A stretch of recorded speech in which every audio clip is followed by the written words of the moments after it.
حضور سورت الفتح کی آیت 22 میں اللہ تعالیٰ فرماتا ہے نیز کچھ دوسری فتوحات ہیں انہیں جو ابھی تمہیں حاصل نہیں ہوئی ہیں. یہ یقیناً اللہ تعالیٰ انہیں احاطہ کر رکھا ہے. ٹھیک ہے. اور اللہ ہر چیز پر جسے وہ چاہے دائمی قدرت رکھتا ہے. یہ وہی فتوحات ہیں جن کا پہلے آپ نے جو سوال کیا تھا اس میں ذکر تھا کہ تمہیں خدا ایسی قوم سے لڑائے گا جس پر تم جب فتح پاؤ گے تو وہ مسلمان ہو جائیں گے اور تمہیں بہت بڑی فتح نصیب ہوگی.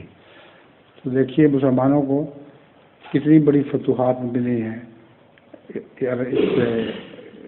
ایران کے مقابل پر.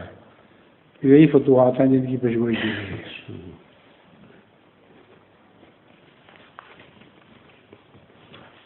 ظہور مہدی آخر زمان